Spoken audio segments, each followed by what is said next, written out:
আজ আমরা দেখতে চলেছি 2016 সালে রিলিজ হওয়া একটি অসাধারণ মুভি, যার নাম হলো ম্যান অফ করেজ। এটি মূলত একটি সার্ভাইভাল থ্রিলার মুভি। একবার ভাবুন তো, পৃথিবীর একদম শেষ প্রান্তে অবস্থিত বিশাল বড় একটি সমুদ্র, যেটার প্রত্যেকটি কোনায় কোনায় রয়েছে বিশাল আকৃতির ভয়ানক হাঙর। এমনকি সেখানকার প্রায় কয়েক হাজার কিলোমিটার পর্যন্ত কোনো মানুষের অস্তিত্ব নেই। তার উপর আবার সেখানে সূর্যের প্রচণ্ড তাপমাত্রার কারণে সমুদ্রের পানি পর্যন্ত গরম হয়ে থাকে। এমনই এক ভয়ানক সমুদ্রের মাঝখানে ফেসে যায় প্রায় 900 জন মানুষ, যাদের কাছে খাবার পানি কোনো কিছুই ছিল না। না খেয়েই তারা প্রচণ্ড গরমের মধ্যে ক্ষুধার্ত হাঙরের সঙ্গে লড়াই করে একটানা প্রায় 26 দিন পর্যন্ত এই সমুদ্রের মাঝখানে আটকা পড়ে আছে। দিনের পর দিন পার হয়ে গেলেও তাদেরকে কেউই কোনোভাবে সাহায্য করতে আসছে না। আর এখন তারা প্রত্যেকেই তাদের জীবনের শেষ নিঃশ্বাস গুনছে। কিন্তু এই মানুষগুলোর সঙ্গে আসলে কি ঘটেছিল, আর কিভাবেই বা তারা এই সমুদ্রের মাঝখানে আটকা পড়ে গিয়েছিল, এবং শেষ পর্যন্ত তারা কি বেঁচে ফিরতে পেরেছিল, সেটাই আমরা দেখব এই মুভিটিতে। তাহলে চলুন ঘুরে আসা যাক ক্ষুধার্ত হাঙরে ভরা এক ভয়ানক সমুদ্রের গল্প থেকে। তো গল্পটি শুরু হয় 1945 সালে, যেখানে আমরা একটি সমুদ্রের মাঝখানে বিশাল বড় এক জাহাজকে দেখতে পাই। এই জাহাজটি আসলে একটি যুদ্ধ জাহাজ ছিল, যেটার উপর একের পর এক ফাইটার বিমান হামলা করছিল। আর এই জাহাজটিও নিজেদের সুরক্ষার জন্য পাল্টা আক্রমণ করছিল। জাহাজটি এখানে এক এক করে অনেকগুলো ফাইটার বিমানকে ধ্বংস করে দেয়। কিন্তু এখানে দেখা যায় যে একটি ফাইটার বিমান ধ্বংস হয়ে সোজা সেই জাহাজের একদম সামনের একটি অংশে এসে পড়ে, যার ফলে জাহাজটির অনেক বড় ধরনের ক্ষতি হয়ে যায়। এমনকি সেখানে থাকা প্রায় 9 জন সোলজার মারা যায়। এবার কিছুদিন পরেই দেখা যায় যে আমেরিকান গভর্নমেন্টের পক্ষ থেকে একটি মিটিংয়ের আয়োজন করা হয়েছে। সেখানে আলোচনা করা হচ্ছিল যে কিভাবে তারা পরবর্তী যুদ্ধে জয়লাভ করতে পারবে। তো তারা এখানে জাপানের পার্ল হারবরের কিছু ভিডিও দেখছিল। আসলে আমেরিকার রাষ্ট্রপতি ট্রুম্যান সোলজারদেরকে আদেশ দিয়েছে জাপানের হিরোশিমার মিলিটারি ক্যাম্পে পরমাণু বোম ফেলতে হবে। তাই সবাই প্ল্যান করছিল যে কিভাবে এই পরিকল্পনা সফল করা যায়। এই কারণে তারা পার্ল হারবরের ভিডিও ফুটেজ দেখে আইডিয়া নিচ্ছিল। তবে তারা যেই পরমাণু হামলাটি করতে যাচ্ছে, সেই হামলার জন্য বোমগুলো তারা কোনো বিমানে করে নিয়ে যেতে পারবে না। তাদেরকে এগুলো নিয়ে যেতে হবে জাহাজে করে সমুদ্রপথের মাধ্যমে। তবে এর জন্য তাদেরকে ব্যবহার করতে হবে নেভি জাহাজ, কারণ জাপানের নেভি শক্তি সেই সময় অনেক বেশি দুর্বল ছিল। তাই তারা চাইলেও তেমনভাবে তাদের উপর হামলা করে পেরে উঠবে না। কিন্তু সবকিছুর ঊর্ধ্বে সোলজারদের জন্য এই মিশনটি ছিল একটি সুইসাইড মিশন। তাই এখন এই মিশনে স্বেচ্ছায় কে কে যেতে চায় এই ব্যাপারে পরিকল্পনা চলছিল। তো এবার আমরা ব্রায়ান এবং মাইক নামক দুজন ছেলেকে দেখতে পাই। তারা দুজন ছিল নতুন নেভি সোলজার, আর তারা ছিল একে অপরের অনেক ভালো বন্ধু। তো তারা দুজন মিলে আজকে একটি জায়গার দিকে যাচ্ছে। আসলে ব্রায়ানের ক্লারা নামক একজন ছোটবেলার বন্ধু ছিল, আর সে আজকে তার সঙ্গেই দেখা করতে যাচ্ছে। তাই সে তার সঙ্গে করে মাইকেও নিয়ে যায়, কারণ ক্লারার বাড়িতে আজকে একটি পার্টি ছিল। আর সেখানে পৌঁছানোর পর দেখা যায় যে মাইক খুব অল্প সময়ের মধ্যেই ক্লারাকে তার প্রতি ইমপ্রেস করে ফেলে। আর তারা দুজনই একসঙ্গে ডান্স করতে করতে একে অপরের অনেক কাছাকাছি চলে আসে। আর এটা যখন ব্রায়ান দেখতে পায়, তখন সে অনেক কষ্ট পায়, কারণ সে আসলে ক্লারাকে অনেকদিন ধরেই পছন্দ করে। তবে সে কোনোদিনও ক্লারাকে এই বিষয়টি বুঝতে দেয়নি। কিন্তু ব্রায়ান এখানে ক্লারা এবং মাইককে দেখে খুব ভালোভাবেই বুঝতে পারে যে তারা দুজন একে অপরকে পছন্দ করতে শুরু করেছে।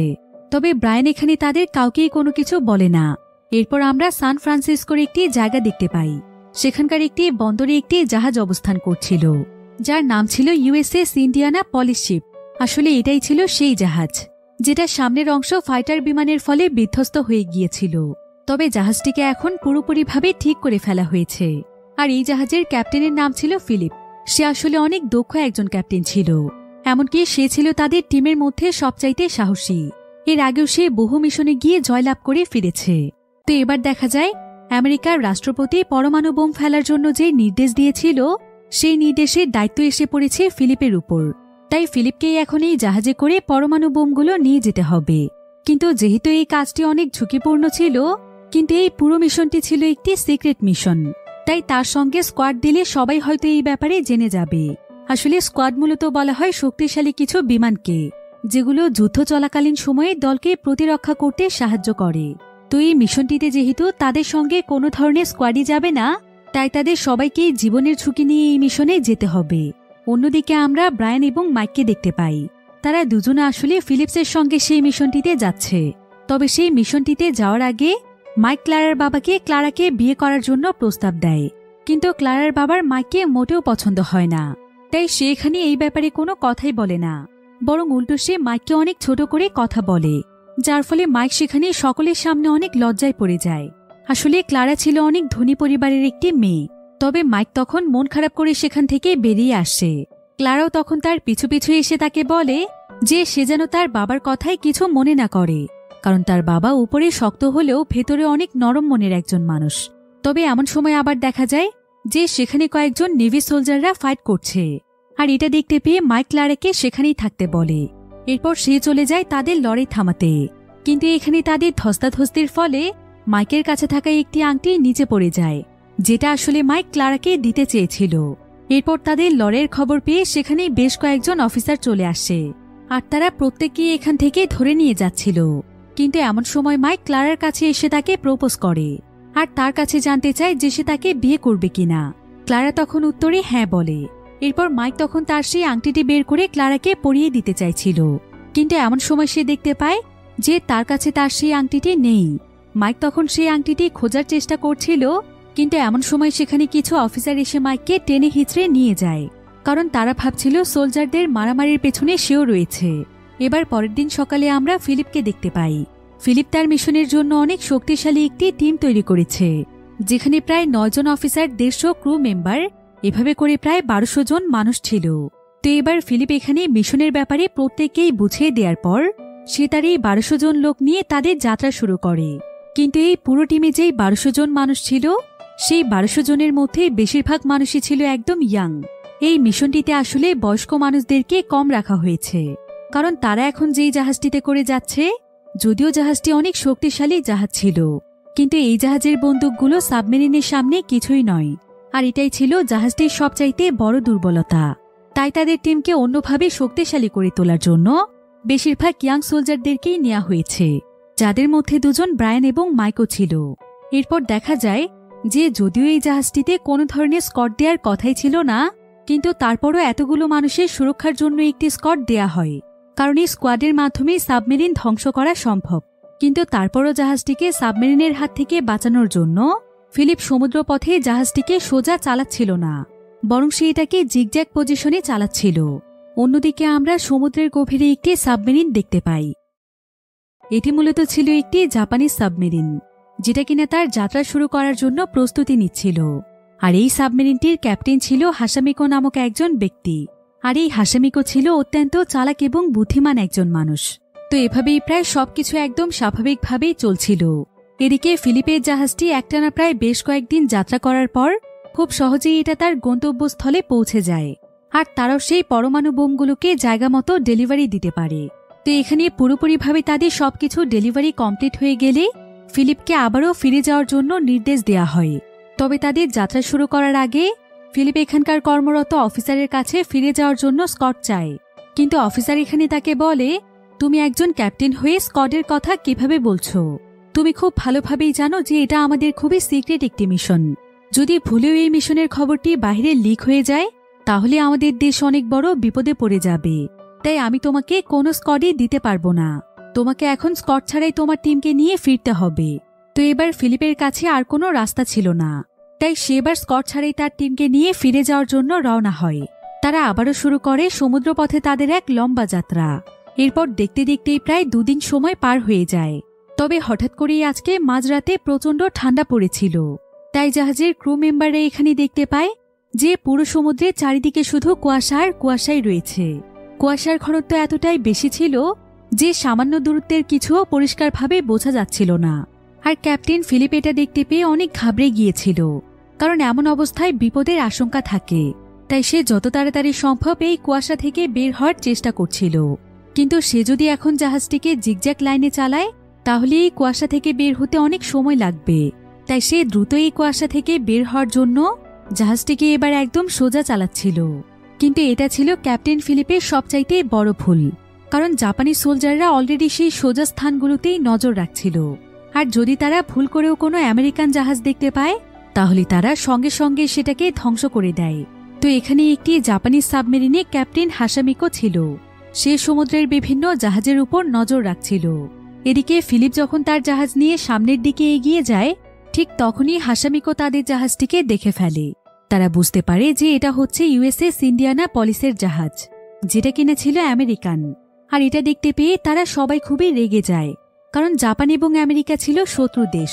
তাই জাপানি সৈন্যরা তখন তাদের সাবমেরিনে টর্পেডো লোড করতে থাকে। তারা যত তাড়াতাড়ি সম্ভব 2টো টর্পেডো এবং কাইটান্স লঞ্চ করে দেয়। আসলে এগুলো হচ্ছে এমন কিছু শক্তিশালী অস্ত্র যেগুলো মূলত সমুদ্রের গভীরে রকেটের মতো কাজ করে থাকে। অন্যদিকে দেখা যায় ইন্ডিয়ানা পলিসের জাহাজে কারো কোনো ধারণাই ছিল না যে একটু পরেই তাদের সঙ্গে কি ঘটতে চলেছে। তাই তারা সবাই মিলে নিজ নিজ কাজে ব্যস্ত ছিল। কেউ বিশ্রাম নিতে নিতে ঘুমিয়ে পড়েছিল, আবার কেউ কিচেনে বসে আনন্দ করছিল। কিন্তু অন্যদিকে দেখা যায় যে জাপানি সাবমেরিন মাত্র কয়েক সেকেন্ডের মধ্যে পরপর কয়েকটি টর্পেডো লঞ্চ করে দেয়। আর সেই টর্পেডোগুলো সোজা এসে দ্রুত গতিতে জাহাজের মধ্যে লাগে, যার ফলে আমেরিকার পুরো জাহাজটি ধ্বংস হয়ে যেতে শুরু করে। কিন্তু এখানকার সোলজাররা কোনো কিছু বুঝে ওঠার আগেই জাপানি সাবমেরিন আরও 4টি টর্পেডো লঞ্চ করে দেয়, যার ফলে দেখা যায় যে প্রত্যেকটি টর্পেডো জাহাজে লাগার সঙ্গে সঙ্গেই ব্লাস্ট হয়ে যাচ্ছে। ফলে এক মুহূর্তেই পুরো জাহাজটি একদম বিধ্বস্ত হয়ে যায়। জাহাজের প্রত্যেকটি কোনায় কোনায় আগুন লেগে যায়। এদিকে জাহাজের বিস্ফোরণের ফলে অনেক সোলজার মারা গিয়েছে, আর যারা বেঁচে আছে তারা প্রচণ্ড আতঙ্কিত অবস্থায় ছিল। কেউই বুঝতে পারছিল না যে বাঁচার জন্য তারা এখন কি করবে। এদিকে আগুন লেগে যাওয়ায় জাহাজের ফ্লোরও প্রচণ্ড গরম হয়ে উঠেছিল, তাই কোনোভাবেই সেখানে দাঁড়িয়ে থাকা সম্ভব ছিল না। তাই এমন পরিস্থিতিতে এক এক করে সোলজাররা মারা যাচ্ছিল। পুরো জাহাজেই যেন একদম হইচই শুরু হয়ে গিয়েছে। আর জাহাজের কেবিনের মধ্যে যারা যারা ছিল সেই কেবিনের দরজাগুলো এতটাই গরম হয়ে গিয়েছিল যে সোলজাররা কোনোভাবেই সেই দরজা খুলে বাইরে আসতে পারছিল না। অন্যদিকে জাহাজের কয়েকজন ক্রু তাদের মেইন অফিসে যোগাযোগ করার চেষ্টা করছিল, যাতে করে তারা ইমার্জেন্সিভাবে সাহায্য পেতে পারে। কিন্তু জাহাজে এত বড় একটি বিস্ফোরণের ফলে মেইন অফিসের সঙ্গে তাদের সংযোগ বিচ্ছিন্ন হয়ে গিয়েছিল, তাই কোনোভাবেই সেখানে যোগাযোগ করা সম্ভব হয় না। কিন্তু এক পর্যায়ে দেখা যায় যে ফিলিপাইনের একটি অফিস থেকে সিগন্যাল পাওয়া যায়, যেটা ছিল ফিলিপিনি নেভি বেস। তো আমেরিকান সোলজাররা তখন তাদের কাছেই সাহায্য চায়। তারা তাদেরকে জানায় যে তারা কত বড় বিপদে পড়েছে। কিন্তু ফিলিপিনি বেসের কাছে মনে হয় যে এটা হয়তো তাদেরকে ফাঁসানোর জন্য শত্রুপক্ষের কোনো চাল, তাই কোনোভাবেই তারা এখানে তাদের কোনো সোলজারকে সাহায্যের জন্য পাঠাতে পারবে না। যদিও আমেরিকান সোলজাররা তাদেরকে বারবার বোঝানোর চেষ্টা করে, কিন্তু সেই বেসের মানুষেরা তাদেরকে শত্রু মনে করে সংযোগ বিচ্ছিন্ন করে দেয়। ততক্ষণে জাহাজের অবস্থা অনেক বেশি খারাপ হয়ে গিয়েছিল। জাহাজের বিভিন্ন জায়গাতে বিশাল বিশাল ছিদ্র তৈরি হয়েছে, যার ফলে জাহাজের অনেকটা অংশ পানির নিচে ডুবে গিয়েছে। আর খুবই অল্প সময়ের মধ্যে পুরো জাহাজটি ডুবে যাবে। তাই ক্যাপ্টেন ফিলিপস তখন প্রত্যেকটি সোলজারকেই জাহাজ থেকে নামতে বলে। অন্যদিকে জাহাজের ভেতর এমন 2জন সোলজার ছিল যাদেরকে কিছু অপরাধের জন্য বন্দী করে রাখা হয়েছিল। আর তাদের মধ্যে একজন সোলজারের নাম ছিল গ্যারিস। তো এখানে গ্যারিসকে বাঁচানোর জন্য তার কিং নামক একজন বন্ধু চলে আসে, আর সে দ্রুত গ্যারিসকে তালা খুলে বাইরে বের করে আনে। এদিকে আরও একজন যেই বন্দী সোলজার ছিল তাকেও বের হওয়ার জন্য তার হাতে চাবি দেয়া হয়, কিন্তু সে এখানে তালাটি খুলতে পারার আগেই তার হাত থেকে সেই চাবিটি নিচে পড়ে যায়। কিন্তু নিচে এখন প্রচুর পরিমাণে পানি ছিল, তাই সে অনেক চেষ্টা করেও কোনোভাবেই চাবিটি খুঁজে পাচ্ছিল না। এদিকে জাহাজটি অনেক দ্রুত গতিতে পানির নিচে তলিয়ে যাচ্ছিল, তাই গ্যারিস এবং কিং এখানে চাইলেও কোনোভাবেই তাকে সাহায্য করতে পারবে না। তাই তারা তাকে সেখানে রেখে সেখান থেকে চলে যায়। কিন্তু সেই বন্দি সোলজার তাদের কাছে চিৎকার করে সাহায্য চাচ্ছিল। তবে যে সোলজারটি বন্দি রয়েছে তার সঙ্গেই গ্যারিসনের কিছুদিন আগে একটি ঝামেলা হয়েছিল, যার ফলে তাদের দুজনকেই শাস্তির স্বরূপ বন্দি করে রাখা হয়েছিল। এভাবেই তারা দুজন একে অপরের শত্রু হয়ে যায়। এমনকি তারা তো কেউ কারোর সঙ্গে কথাও বলতো না। কিন্তু গ্যারিসন যখন তাকে ফেলে চলে আসে তখন তার সেই সোলজারের জন্য অনেক খারাপ লাগছিল। তাই সে আবারও সেই সোলজারের কাছে ফিরে যায়, আর সে অনেক কষ্ট করে সেই চাবিটি খুঁজে বের করে, আর সে দ্রুত তালা খুলে দরজাটি খুলে দেয়। কিন্তু গ্যারিসন যখন তাকে বাহিরে আনছিল ঠিক এমন সময় জাহাজের মধ্যে আরও একটি বিস্ফোরণ ঘটে। আর এই বিস্ফোরণটির ধাক্কার ফলে গ্যারিসনও তখন সেই জেলখানার ভেতরে চলে যায়, আর সেখানকার দরজাটিও লক হয়ে যায়, যার ফলে তারা দুজনই এখন সেখানে আটকা পড়ে গিয়েছিল। তারা অনেক চেষ্টা করছিল দরজাটিকে খোলার জন্য, কিন্তু এখন সেখানে প্রচুর পরিমাণে পানি থাকার কারণে কোনোভাবেই তারা দরজাটিকে খুলতে পারছিল না। অন্যদিকে এখন পুরো জাহাজের অবস্থা একদম খারাপ হয়ে গিয়েছে। এমনকি এখন যে সমস্ত সোলজাররা বেঁচে ছিল তারাও বুঝে গিয়েছে যে এখন তাদেরকে মরতে হবে, কারণ আর কিছুক্ষণের মধ্যেই পুরো জাহাজটি সমুদ্রের নিচে তলিয়ে যাবে। তবে অনেকেই এখানে জাহাজের ভেতর আটকা পড়ে যাওয়ার ভয়ে জাহাজের উপর থেকে আগেই সমুদ্রের মধ্যে ঝাঁপিয়ে পড়ছিল। আবার অনেকে সমুদ্রের মাঝখানে নিজেদের সুরক্ষার জন্য জাহাজের ভেতর থেকে ছোট ছোট বোটগুলো নদীতে ফেলছিল। এদিকে পানির মধ্যেও দ্রুতগতিতে জাহাজের তেল পড়ছিল, যার ফলে আগুনও পানি পর্যন্ত ছড়িয়ে যাচ্ছিল। এরপর দেখা যায় যে মুহূর্তের মধ্যে সম্পূর্ণ জাহাজ ভেঙে একদম 2 টুকরো হয়ে যায়। আর এখানে দেখা যায় যে জাহাজ 2 টুকরো হওয়ার ফলে সেই দরজাটিও ভেঙে 2 ভাগ হয়ে যায়, যেই দরজার ভেতরে গ্যারিসন এবং তার সঙ্গী বন্দী হয়েছিল। আর এখানে দরজাটি খুলে যাওয়ার কারণে তারা দুজনই সোজা একদম পানিতে এসে পড়ে। এবার তারাও এখন বাকি সৈনিকদের সঙ্গে পানিতে সাঁতার কাটছিল। এমন সময় জাহাজটিতে আরও একটি বিস্ফোরণ ঘটে, আর এই বিস্ফোরণে ক্যাপ্টেন ফিলিপও পানিতে এসে পড়ে। এদিকে জাহাজের যে অর্ধেক অংশটি ছিল সেটাও এখন পানিতে ডুবতে শুরু করেছে, কিন্তু সেই অংশটিতেও বহু সোলজার বাঁচার জন্য ঝুলেছিল। আবার অনেকে তো অনেক উপর থেকে পড়ে গিয়ে ছিটকে পানিতে পড়ছিল। এভাবেই দেখতে দেখতেই পুরো জাহাজটি মুহূর্তের মধ্যেই সমুদ্রের গভীরে তলিয়ে যায়। এখন বেঁচে যাওয়া সোলজাররা সমুদ্রের মাঝখানে সাঁতার কাটছিল। অন্যদিকে আমরা ক্যাপ্টেন ফিলিপকে দেখতে পাই, সে বাকি সোলজারদের কাছ থেকে অনেক দূরে গিয়ে পড়েছিল। তো তারা জাহাজ থেকে যেই ছোট ছোট বোটগুলো ফেলেছিল, এখন তারা সবাই মিলে কোনো মতে সেই বোটগুলোতেই আশ্রয় নেয়। তাদের পুরো টিমের 1200 জনের মধ্যে এখন প্রায় 900 জনের মতো সোলজার বেঁচে আছে। তো এভাবেই তারা সমুদ্রের মাঝখানে পুরো রাতটি পার করে দেয়। এবার সকাল হলেই দেখা যায় যে 900 জন সোলজার কয়েকটি গ্রুপে বিভক্ত হয়ে গিয়েছে, আর তারা প্রত্যেকেই কোনো না কোনো জিনিসের উপর আশ্রয় নিয়ে বেঁচে আছে। তাদের মধ্যে অনেক মানুষ গুরুতরভাবে আহত ছিল, আর অনেকের শরীর থেকে সমুদ্রের পানিতে রক্ত পড়ছিল। তবে এমন সময় তারা পানির মধ্যে কিছু একটার উপস্থিতি টের পায়। এরপর দেখা যায় যে সমস্ত মানুষদের শরীর থেকে রক্ত পড়েছে সেই প্রত্যেকটি মানুষের কাছে বিশাল আকৃতির হাঙর চলে এসেছে, আর তারা মুহূর্তের মধ্যেই সেই সোলজারদেরকে গিলে ফেলছে, যার ফলে আশেপাশে থাকা প্রত্যেকটি সোলজার অনেক বেশি আতঙ্কিত হয়ে পড়ে। তারা খুবই ভয় পেয়ে যায়, আর তারা যতটুকু সম্ভব সেখানে একদম শান্ত থাকার চেষ্টা করে। তো এখানে যে সমস্ত আহত সোলজাররা ছিল তাদের প্রত্যেককেই এক এক করে হাঙররা খেয়ে ফেলে। এরপর হাঙররা সেখান থেকে চলে যায়, ফলে সোলজাররা কিছুটা স্বস্তির নিঃশ্বাস ফেলে। এরপর সমস্ত সোলজাররা মিলে 2টো টিমে বিভক্ত হয়ে যায়। দল দুটোর নাম দেয়া হয় টিম এ এবং টিম বি, যাতে করে এখন যারা যারা বেঁচে আছে তারা প্রত্যেকেই যেন ঠিক ততক্ষণ পর্যন্ত সার্ভাইভ করতে পারে, যতক্ষণ পর্যন্ত না তাদেরকে এখান থেকে উদ্ধার করা হবে। তো এখানে গ্রুপ এতে ব্রায়ান, মাইক এবং তাদের কিছু সঙ্গীরা ছিল। তাদের গ্রুপটিতে প্রায় 100 জনের মতো মানুষ ছিল, যেখানকার সবাই কিছুটা ছড়িয়ে ছিটিয়ে রয়েছে। আর টিম বিতে তাদের লেফটেন্যান্ট ছিল, যার নাম হচ্ছে স্ট্যান্ড। তো স্ট্যান্ড এখানে তার বন্দুকের সাহায্যে তাদের প্রত্যেককেই কমান্ড দিচ্ছিল। সে এখানে তাদের সবাইকে বলে, আমি তোমাদের স্যার, তাই আমি যেটা বলবো তোমাদেরকে সেটাই করতে হবে। যে সমস্ত সোলজাররা বোটে রয়েছে তারা সবাই নেমে যাও, বোটে শুধুমাত্র অফিসার এবং আহতরা থাকবে। অন্যদিকে আমরা ক্যাপ্টেন ফিলিপকে দেখতে পাই, যে কিনা একা একা তার বোটে চড়ে আরও একটি বোটের কাছে চলে আসে, আর সেই বোটটিতে 2 জন মানুষ আশ্রয় নিয়েছিল।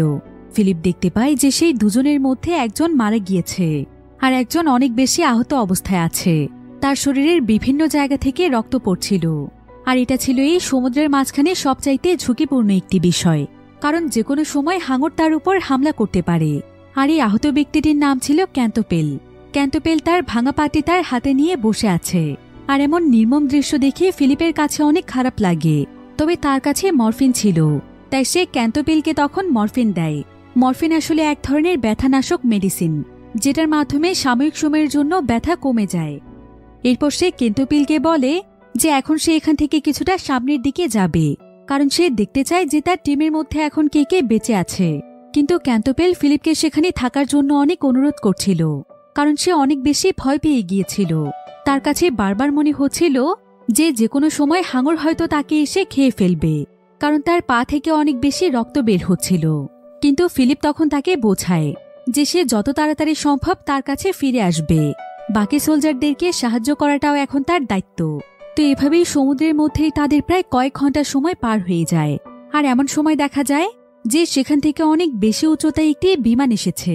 তারা আসলে এখানে একটি বিধ্বস্ত হয়ে যাওয়া বিমানকেই খুঁজতে এসেছে, যেটা কিনা এখানকার আশেপাশের এরিয়াতেই ক্র্যাশ হয়েছিল। তো এখানে এই বিমানটি দেখতে পেয়ে সোলজাররা যেন তাদের মাঝে প্রাণ ফিরে পায়। তারা সবাই অনেক বেশি উচ্ছ্বসিত হয়ে পড়ে। আর এমন সময় দেখা যায় যে সেখান থেকে অনেক বেশি উচ্চতায় একটি বিমান এসেছে। তারা আসলে এখানে একটি বিধ্বস্ত হয়ে যাওয়া বিমানকেই খুঁজতে এসেছে, যেটা কিনা এখানকার আশেপাশের এরিয়াতেই ক্র্যাশ হয়েছিল। তো এখানে এই বিমানটি দেখতে পেয়ে সোলজাররা যেন তাদের মাঝে প্রাণ ফিরে পায়। তারা সবাই অনেক বেশি উচ্ছ্বসিত হয়ে পড়ে। কারণ তাদের কাছে মনে হচ্ছিল যে এবার হয়তো তারা সবাই বাঁচতে পারবে। তাই তারা সবাই মিলে বিমানটিকে হাত নাড়িয়ে সিগন্যাল দিচ্ছিল। কিন্তু অনেক সময় পার হয়ে গেলেও তাদেরকে সেই বিমানের কেউই দেখতে পায় না। তাই ক্যাপ্টেন ফিলিপ তখন বন্দুক চালিয়ে তাদেরকে সিগন্যাল দেওয়ার চেষ্টা করে, কিন্তু এতেও কোনো লাভ হয় না। বিমানটি এত বেশি উপরের দিকে ছিল যে তারা কোনোভাবেই তাদের সিগন্যাল বুঝতে পারে না। আর কিছুক্ষণের মধ্যে বিমানটি সেখান থেকে চলে যায়, যার ফলে সবাই অনেক বেশি হতাশ হয়ে পড়েছিল। তারা সবাই এখান থেকে বেঁচে ফেরার আশাই ছেড়ে দিয়েছে, কারণ তাদের কাছে না আছে কোনো খাবার, না আছে পান করার মতো পানি, এমনকি না আছে আশ্রয় নেওয়ার মতো তেমন কোনো জায়গা। অন্যদিকে আমরা জাপানি ক্যাপ্টেন হাসামিকোকে দেখতে পাই, যে কিনা তাদের মেইন অফিসে জানিয়ে দিচ্ছিল যে তারা আমেরিকান পুরো জাহাজটিকে ধ্বংস করে দিয়েছে। তবে তাদের মধ্যে কেউ এটা এখন পর্যন্ত বুঝতেই পারেনি যে তাদের উপর খুব শীঘ্রই পরমাণু হামলা হতে চলেছে। এরপর আমরা কিং নামক সেই সোলজারটিকে দেখতে পাই, যে কিনা গ্যারিসনকে তালা খুলে বের করে আনতে সাহায্য করেছিল। এখানে তার অবস্থা অনেক বেশি খারাপ হয়ে গিয়েছে। সে আসলে তার মাথায় গুরুতরভাবে আঘাত পেয়েছিল। এমনকি এখানে সূর্যের প্রচণ্ড গরমে তার অবস্থা একদম খারাপ হয়ে যাচ্ছিল। আর তার এমন অবস্থা দেখে গ্যারিসন তখন তাকে বলে, তুমি ওখানে থাকা একটি বোটে গিয়ে বসে পড়ো। কিন্তু সেই বোটটিতে আসলে লেফটেন্যান্ট স্ট্যান্ড ছিল, যার ফলে কিং তখন কোনোভাবেই তার সঙ্গে গিয়ে বসতে চাইছিল না, কারণ তার ধারণা স্ট্যান্ড সবার মধ্যে বৈষম্য তৈরি করছে। এখন কিংয়ের এই কথা শুনে শত কষ্টের মাঝেও তারা সবাই হাসছিল। আর তারা সবাই মিলে কিংকে বলছিল, তোমার এখানে জীবন মরণের প্রশ্ন, আর তুমি কিনা বৈষম্য নিয়ে পড়ে আছো। সে বৈষম্য করেছে কিনা সেটা তার ব্যাপার, তুমি তোমার মতো সেখানে গিয়ে চুপচাপ বসে থাকবে। তোমাকে তো আগে বাঁচতে হবে, তাই না? তোমার মতো এমন আজব মানুষ আমরা সবাই খুবই কমই দেখেছি। এখন কিংকে নিয়ে এখানে তারা সবাই অনেক মজা করছিল, কিন্তু ঠিক এমন সময় সেখানে অনেক ভয়ানক একটি হাঙর চলে আসে, কারণ সেই হাঙরটি কিংয়ের শরীরের রক্ত দেখতে পেয়েছিল। তাই হাঙরটি সঙ্গে সঙ্গে সেখানে এসে অনেক দ্রুত গতিতে কিংকে সমুদ্রের নিচে টেনে নিয়ে যায়, আর সেখানেই কিংকে মেরে ফেলে। ফলে সবাই এখানে প্রচণ্ড ভয় পেয়ে যায়, আর তারা প্রত্যেকেই তখন বাঁচার জন্য সেই ছোট ছোট বোটগুলোর দিকে ছুটে যেতে থাকে। কিন্তু তাদের সেই বোটগুলোতে আশ্রয় নেওয়ার আগেই মুহূর্তের মধ্যেই আরও একটি হাঙর এসে তাদের আরেকজন সোলজারকে নিয়ে যায়। সবাই এতে অনেক ভালোভাবে বুঝে যায় যে সমুদ্রের পানিতে অসংখ্য হাঙর রয়েছে। এদিকে তাদের টিমে থিওডোর নামক একটি ছেলে ছিল। সে এখানে হাঙরের ভয়ে আতঙ্কিত হয়ে সাঁতার কাটতে কাটতে অনেক দূরে চলে আসে। ফলে সে তার টিম থেকে আলাদা হয়ে যায়। এদিকে দেখা যায় যে এখন প্রত্যেকটি বোটের নিচে এক এক করে হাঙর চলে আসছে। দেখতে দেখতে সেখানে হাঙরের সংখ্যা বেড়েই চলেছে। অন্যদিকে আমরা আবারও জাপানি ক্যাপ্টেন হাসামিকোকে দেখতে পাই, যে কিনা সেই সমস্ত সোলজারদের ব্যাপারে সবকিছুই জানত, যে এখনো প্রায় 9 শতাধিক সোলজার বেঁচে আছে, আর তারা সেই সমুদ্রের মাঝখানে বাঁচার জন্য সার্ভাইভ করছে। কিন্তু আমেরিকানদের উপর তাদের এত পরিমাণ ক্ষোভ ছিল যে তারা কোনোভাবেই এটা চাইছিল না যে সেই সমুদ্র থেকে একজন সোলজারও জীবিত ফিরে যাক। তাই তারা পুরোপুরিভাবে প্রস্তুতি নিচ্ছিল, যাতে করে যদি কোনো রেস্কিউ টিম তাদেরকে সাহায্য করতে আসে তখন তারা তাদেরকেও মেরে ফেলবে। তাই তারা সব সময় খোঁজ খবর রাখছিল যে কোনো রকমের রেস্কিউ টিম তাদেরকে উদ্ধার করতে আসছে কিনা। কিন্তু প্রায় বেশ কয়েক ঘন্টা সময় পার হয়ে যাওয়ার পরও তাদেরকে উদ্ধার করার জন্য কেউই আসে না। অন্যদিকে আমরা থিওডোর নামক সেই সোলজারটিকে দেখতে পাই, যে কিনা তার টিম থেকে আলাদা হয়ে গিয়েছিল। তো সে এখানে বাঁচার জন্য সাঁতার কাটতে কাটতে তাদের ক্যাপ্টেন ফিলিপের কাছে চলে আসে। ফিলিপ তখন তার বোটে থিওডোরকে আশ্রয় দেয়। এরপর সে থিওডোরের কাছে জানতে চায় যে সে ছাড়া আর কেউ বেঁচে আছে কিনা। থিওডোর তখন তাকে জানায় যে এখনো প্রায় 900 সোলজার বেঁচে আছে, কিন্তু তাদের মধ্যে যারা বোটে রয়েছে তারা অনেকটাই সুরক্ষিত রয়েছে।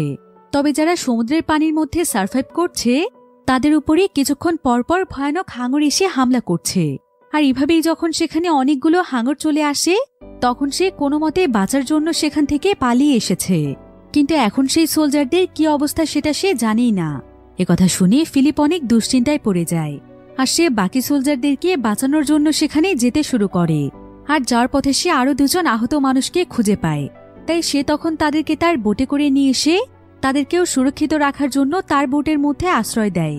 আর সে তাদেরকে থিওডোরের সঙ্গে রেখে বাকিদেরকে খুঁজতে চলে যায়। এবার দেখতে দেখতে সেখানে প্রায় একদিন সময় পার হয়ে যায়। এরপর আমরা জানতে পারি যে হাঙরের আক্রমণের পর এখন প্রায় 698 জন মানুষ বেঁচে আছে। এদিকে ক্যাপ্টেন ফিলিপ এক এক করে প্রায় বেশ কয়েকজন মানুষদেরকে বাঁচিয়ে নিয়ে এসেছে, আর সেও এখন তাদের সঙ্গেই সার্ভাইভ করছে। আর তার কাছে কিছু খাবার ছিল যেটা সে জাহাজ থেকে ঝাঁপিয়ে পড়ার সময় তার সঙ্গে করে নিয়ে নিয়েছিল। তো সে এখানে অল্প অল্প করে সবাইকে এই খাবারগুলো খেতে দেয়। অন্যদিকে আমরা গ্রুপ এ কে দেখতে পাই। গ্রুপ এর একটি বোটে যখন একজন সোলজার বসেছিল, ঠিক তখনই সেখানে বিশাল বড় একটি হাঙর চলে আসে, আর সেটা একজন সোলজারকে বোট থেকে টেনে সমুদ্রের পানিতে নিয়ে যায় এবং সঙ্গে সঙ্গে তাকে খেয়ে ফেলে। এভাবেই আস্তে আস্তে দুটো টিমের মধ্যে আতঙ্ক অনেক বেশি বাড়তে থাকে। এরপর দেখতে দেখতে সেদিন সারাদিন পার হয়ে গেলেও আজকেও তাদেরকে কেউই সাহায্য করতে আসে না। তো রাতের বেলা দেখা যায় যে ফিলিপদের টিমে ক্যাম্পেবল নামক একজন ব্যক্তি ছিল, যার শরীরে প্রচণ্ড ব্লিডিং হওয়ার কারণে সে মারা গিয়েছে। আর তার মৃত্যুতে ফিলিপ এবং থিওডোর অনেক ভেঙে পড়েছিল, কারণ ক্যাম্পেবেল ছিল অনেক ভালো মনের একজন মানুষ। কিন্তু এখন ক্যাম্পেবেলের লাশটি তাদের কাছে রাখাটা ঠিক হবে না, কারণ এতে করে যে কোনো সময় এখানে হাঙর চলে আসতে পারে। তাই তারা দুজন মিলে তখন ক্যাম্পেবেলের লাশটিকে সমুদ্রের পানিতে ফেলে দেয়। কিন্তু ক্যাপ্টেন ফিলিপের এখানে তার জন্য অনেক খারাপ লাগছিল, তাই সে সেখানে প্রচণ্ড কাঁদতে থাকে, কারণ শত শত মানুষের মৃত্যুর জন্য সে নিজেকেই দোষী মনে করছিল। তার কাছে মনে হচ্ছিল যে সেই মিশনের দায়িত্ব নিয়েছে বলেই এতগুলো মানুষের প্রাণ চলে যাচ্ছে। অন্যদিকে আমরা হাসামিকোকে দেখতে পাই, যাকে এখন তাদের মেইন অফিসে ফিরে যাওয়ার জন্য অর্ডার দেয়া হয়েছে। তো এবার দেখতে দেখতে প্রায় ৩য়তম দিন চলে আসছে। তবে সময়ের সাথে সাথে তাদের সদস্য সংখ্যা কমেই চলেছে। এখন এখানে ৯০০ জনের মধ্যে মোট ৫০০ জন সদস্য বেঁচে আছে। এই কয়েকদিন তাদের কাছে যেই অল্প কিছু খাবার ছিল, সেগুলো দিয়েই তারা কোনো মতে সার্ভাইভ করেছে। কিন্তু এখন তাদের কাছে পান করার মতো এক বোতল পানি পর্যন্ত ছিল না। তাছাড়া সেখানে এত বেশি গরম ছিল যে প্রত্যেকটি সোলজারই সেখানে অনেক বেশি ক্লান্ত হয়ে পড়েছিল। তাদের হাত পা সহ পুরো শরীরই যেন একদম অবশ হয়ে আসছিল। তাদের বেঁচে ফেরার মতো সমস্ত রাস্তায় যেন এখন বন্ধ হয়ে গিয়েছে। তবে ঠিক এমন সময় স্ট্যান নামক সেই অফিসার সবাইকে বলে যে সে নাকি দূরে একটি টাপু দেখতে পেয়েছে, তাই যদি তারা সবাই মিলে কোনো মতে সেই জায়গা পর্যন্ত পৌঁছতে পারে তাহলে নিশ্চয়ই সেখান থেকে তারা ফিরে যাওয়ার কোনো রাস্তা পাবে। তাই স্ট্যান্ড এখানে নিজস্ব একটি টিম তৈরি করে, যেখানে সে শুধুমাত্র স্ট্রং কিছু সোলজারদেরকে নেয়, আর যারা সামান্য পরিমাণ আঘাত পেয়েছে তাদের প্রত্যেককেই সে তার টিম থেকে বাতিল করে দেয়, কারণ এতে করে তাদের টিমের উপর হাঙরের হামলা হতে পারে। তো স্ট্যান তখন তার পুরো টিমকে নিয়ে সেই টাপু খুঁজতে চলে যায়। এবার দেখতে দেখতে সেখানে রাত নেমে আসে। আমরা মাইক এবং ব্রায়ানকে দেখতে পাই, যারা কিনা অনেক কষ্ট করে সমুদ্রের পানিতে সার্ভাইভ করছিল। তাদের অবস্থাও অনেক খারাপ হয়ে গিয়েছে। তবে এমন সময় ব্রায়ান দেখতে পায় যে তাদেরকে উদ্ধার করার জন্য একটি বোট সেখানে আসছে, আর সেই বোটটিতে করে ক্লারা তাদেরকে উদ্ধার করতে এসেছে। ব্রায়ান এতে প্রচণ্ড খুশি হয়ে যায়, আর সে দ্রুত সেখান থেকে সাঁতরে সেই বোটের কাছে যেতে চায়। কিন্তু মাইক এখানে তাকে থামানোর চেষ্টা করে, কারণ এই সবকিছু ব্রায়ানের হ্যালুসিয়েশন ছিল। আসলে একটানা প্রায় কয়েকদিন ধরে এই সমুদ্রের পানিতে সার্ভাইভ করার কারণে তার মস্তিষ্কের মধ্যে এর অনেক খারাপ প্রভাব পড়েছে। তবে কিছুক্ষণ পর যখন সে তার হুঁশ ফিরে পায়, তখন সে সেখানে প্রচণ্ড পরিমাণে কাঁদতে শুরু করে। আর সে এখানে মাইককে জানিয়ে দেয় যে সে আসলে ছোটবেলা থেকেই ক্লারাকে কতটা ভালোবাসে, ক্লারার জন্য সে তার জীবনে কতটা ত্যাগ স্বীকার করেছে। একমাত্র ক্লারাকে পাওয়ার জন্য সে একজন যোগ্য সোলজার হয়েছে, যাতে করে সে তাকে বিয়ে করতে পারে। তবে মাইক যখন এসব কথা জানতে পারে তখন তার ব্রায়ানের জন্য অনেক খারাপ লাগে, কারণ ব্রায়ান তার অনেক কাছের বন্ধু, কিন্তু সে তার মনের কথাটা কোনোদিনও একবার জানতে চায়নি। তাই ব্রায়ান এখানে মাইককে আশ্বাস দেয় যে তারা দুজন যদি এখান থেকে ফিরে যেতে পারে তাহলে মাইক নিজে তাকে ক্লারাকে পাওয়ার জন্য সাহায্য করবে। তারা দুজন এই সমস্ত বিষয় নিয়ে কথা বলছিল, কিন্তু এমন সময় সেখানে বিশাল বড় একটি হাঙর চলে আসে, আর সেটা তাদের ছোট্ট বোটটিতে অনেক জোরে একটি ধাক্কা দেয়, যার ফলে বোটটি উল্টে গিয়ে তারা দুজনেই পানিতে পড়ে যায়। এরপর দেখা যায় যে সেই বিশাল হাঙরটি মাইকের পায়ের মধ্যে কামড় দেয়, কিন্তু ব্রায়ানের কারণে সে তাকে কোনোভাবেই টেনে নিয়ে যেতে পারে না। তবে তারপরও মাইকের অবস্থা অনেক বেশি খারাপ হয়ে গিয়েছিল। মাইকের কাছে মনে হচ্ছিল যে সে হয়তো আর বাঁচবে না, তাই সে ব্রায়ানকে কথা দিতে বলে যে সে সারা জীবন ক্লারাকে ভালোবাসবে আর ক্লারাকে সবসময় দেখে রাখবে, এমনকি কোনোদিনও সে তাকে কষ্ট পেতে দেবে না। ব্রায়ান তখন মাইককে কথা দেয় যে সে যদি বেঁচে ফিরতে পারে তাহলে সে ক্লারাকে ভালো রাখার সম্পূর্ণ চেষ্টা করবে। কিন্তু এখানে ব্রায়ানের সঙ্গে কথা বলতে বলতেই মাইক মারা যায়, কারণ মাইকে ছিল তার সবচাইতে কাছের বন্ধু, আর মাইকের এত নির্মম মৃত্যু সে কোনোভাবেই মানতে পারছিল না। তো এভাবেই প্রায় কয়েক ঘন্টা সময় পার হয়ে যায়। আমরা আবারও টিম বিয়ের কয়েকজন সদস্যকে দেখতে পাই, যারা কিনা স্ট্যান্ডের সঙ্গে তাপও খুঁজতে গিয়েছিল।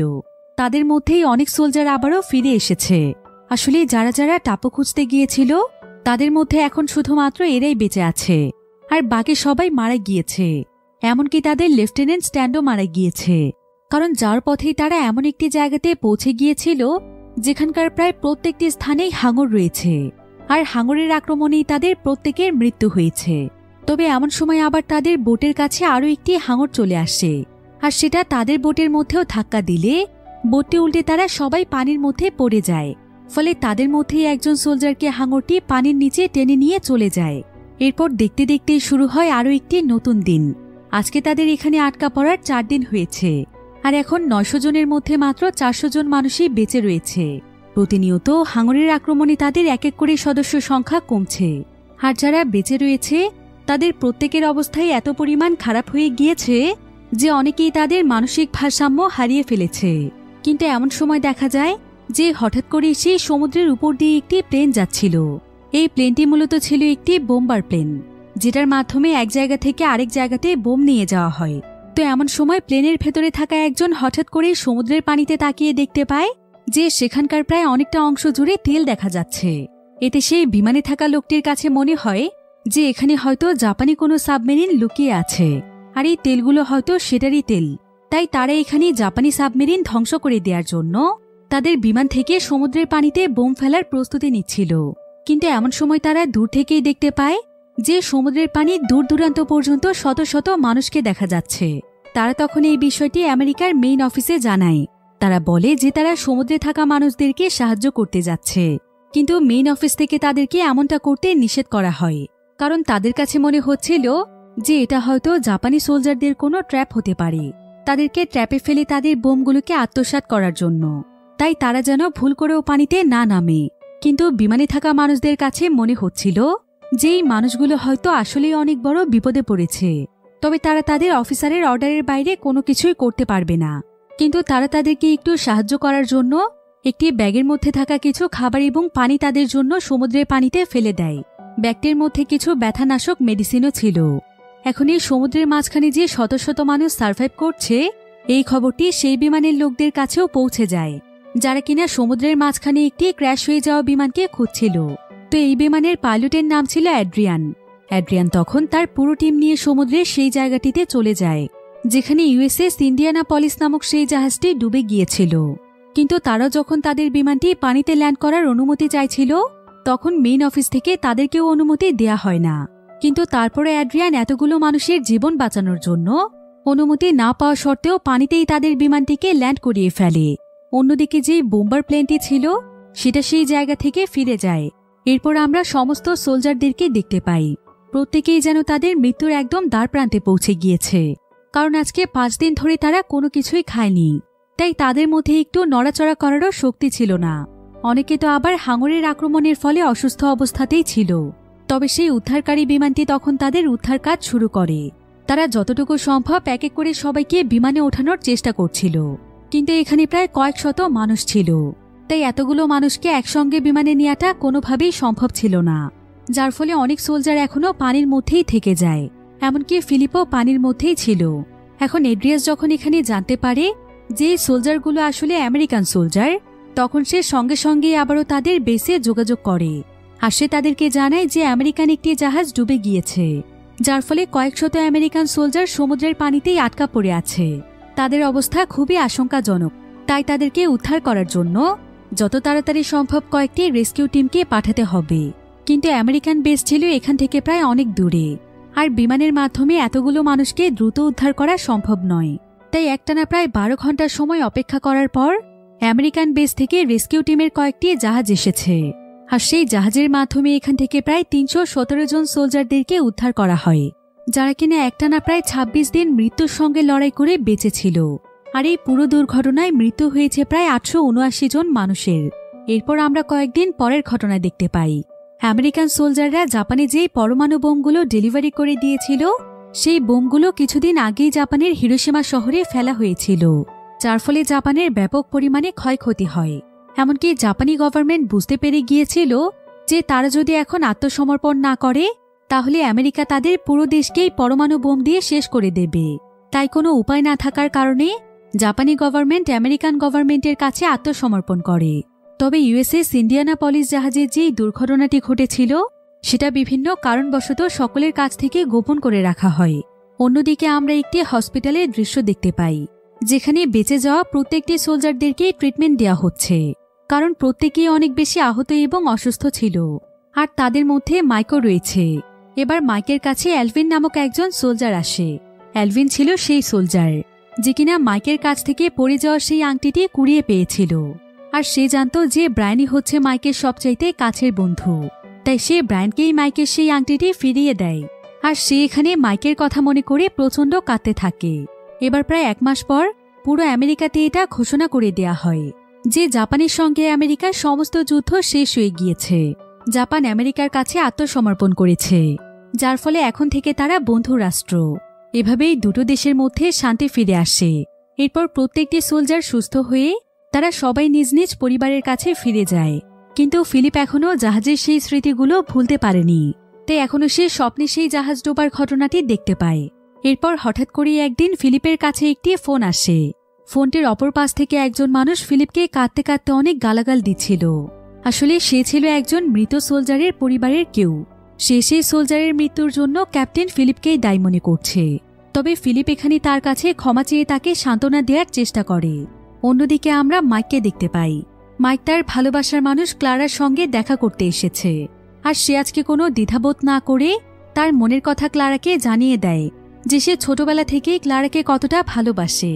এরপর সে মাইকের সেই আংটিটি দিয়ে ক্লারাকে বিয়ের জন্য প্রপোজ করে। কিন্তু ক্লারা তখন ব্রায়ানকে জানায় যে ব্রায়ান যদি তার ব্যাপারে সত্যটা জানে তাহলে কোনোদিনও সে তাকে বিয়ে করতে চাইবে না, কারণ সে এখন মাইকের বাচ্চার মা হতে চলেছে। তবে একথা জানতে পেরে ব্রায়ান অনেক খুশি হয়ে যায়। আর সে মাইকের বাচ্চাকে নিজের বাচ্চা হিসেবে মেনে নেয় এবং যত তাড়াতাড়ি সম্ভব ক্লারাকে বিয়ে করতে চায়, কারণ তার জীবনে মাইক না থাকলেও মাইকের অনেক বড় একটি স্মৃতি তার কাছে থাকবে। এবার কিছুদিন পর দেখা যায় যে যেই সমস্ত সোলজাররা বেঁচে ছিল তাদের সবাইকে নিয়ে অনেক বড় একটি পার্টির আয়োজন করা হয়েছে। আর ব্রায়ান এই পার্টিতে তার সঙ্গে করে ক্লারাকেও নিয়ে এসেছে। এরপর ব্রায়ান এখানে সবাইকে জানায় যে সে কিছুদিন আগেই বিয়ে করেছে, ক্লারা তার ওয়াইফ। আর কিছুদিনের মধ্যেই তাদের পরিবারে নতুন একজন সদস্য আসতে চলেছে, যেটা শুনে তারা সবাই এখানে অনেক আনন্দ করছিল। তবে এই ঘটনার কিছুদিন পরেই দেখা যায় ক্যাপ্টেন ফিলিপের বিরুদ্ধে আন্তর্জাতিক আদালতে অনেক বড় একটি মামলা হয়েছে। আর এই মামলার কারণ হিসেবে দেখানো হয়েছে যে ফিলিপের ভুলের জন্য এতগুলো মানুষের জীবন চলে গিয়েছে, কারণ সে নাকি শুধুমাত্র সময় বাঁচানোর জন্য জিগজ্যাগ পজিশনে জাহাজ না চালিয়ে সোজা চালিয়েছে। আর এ কারণেই মূলত জাহাজটিতে হামলা হওয়ার কারণে এতগুলো মানুষ মারা গিয়েছে। তবে ফিলিপ তখন আদালতে সবার সামনে সেদিনের ঘটনা খুলে বলে যে সে কেন আসলে সোজা জাহাজ চালাচ্ছিল। কিন্তু এখানে আবার জাপানি ক্যাপ্টেন হাসামিকোকেও ডাকা হয়। এরপর ক্যাপ্টেন হাসামিকো এখানে বলে যে সেদিন অনেক বেশি কুয়াশা ছিল, তাই আমেরিকান জাহাজটি তাদের সাবমেরিনের উপস্থিতি কোনোভাবেই টের পায়নি, যার ফলে তারা টর্পেডোর মাধ্যমে সেই জাহাজটিতে হামলা করেছে। কিন্তু তাদের সাবমেরিনটি এতটাই কাছে ছিল যে ফিলিপ যদি সেদিন জাহাজটিকে জিগজ্যাগ পজিশনেও চালাতো তারপরেও তারা সেই জাহাজটিতে হামলা করতে পারত। অর্থাৎ এখানে ফিলিপের কোনো দোষ নেই, সেই সাথে এখানে হাসামিকোরও কোনো দোষ ছিল না, কারণ তারা দুজনই রাষ্ট্রীয় দায়িত্ব পালন করেছে। তাই ফিলিপকে এই মামলা থেকে মুক্তি দেয়া হয়। কিন্তু আমেরিকান জনগণ কোনোভাবেই এই রায় মানতে পারছিল না। তারা সবাই মিলে ফিলিপের শাস্তির জন্য আদালতের বাহিরে আন্দোলন করছিল। এবার কোর্টের সমস্ত কার্যক্রম শেষ হওয়ার পর ফিলিপ এবং হাসামিকো একে অপরের সঙ্গে দেখা করে। আর হাসামিকো ফিলিপের কাছে ক্ষমা চায়, কারণ তার নির্দেশেই জাহাজটিতে হামলা করা হয়েছিল। কিন্তু ফিলিপ তখন তাকে বলে যে এখানে তার ক্ষমা চাওয়ার কিছুই নেই, কারণ তারা দুজন যা করেছে সেটা তাদের দেশের জন্যই করেছে। তারা নিজ নিজ জায়গা থেকে শুধুমাত্র তাদের দায়িত্ব পালন করেছে। কিন্তু এখানে তারা দুজনই এতগুলো মানুষের মৃত্যুর কথা মনে করে অনেক বেশি ইমোশনাল হয়ে যায়। যদিও তারা নিজেদের জায়গা থেকে সঠিক কাজটি করেছে, কিন্তু মানবিক দিক দিয়ে তারা দুজনেই এই বিষয়টি কোনোভাবেই মানতে পারছিল না। এসব কথা চিন্তা করতে করতেই তাদের দুজনের চোখে অশ্রু চলে আসে। এরপর তারা দুজনই একে অপরকে বিদায় জানায়। এই ঘটনার পর আরও বেশ কিছুদিন সময় পার হয়ে যায়। আর হঠাৎ করে একদিন আমেরিকার পুরো দেশে যে সমস্ত সোলজাররা মারা গিয়েছে তাদের স্মরণে বিশাল বড় একটি ফেস্টিভ্যালের আয়োজন করা হয়, যেখানে ক্যাপ্টেন ফিলিপ সহ সমস্ত সোলজাররাই উপস্থিত ছিল। সেই সাথে প্রত্যেকটি মৃত সোলজারদের পরিবারের সদস্যরাও এসেছিল। আর আজকে এই সকল পরিবারের আহাজারি দেখার পর ক্যাপ্টেন ফিলিপের শোক কোনোভাবেই মানতে পারছিল না। তাই সেদিন রাতের বেলা সে বাড়িতে ফিরে আত্মহত্যা করে মারা যায়। এভাবেই দুটো দেশের শত্রুতা শেষ করে দেয় শত শত সাধারণ মানুষের জীবন।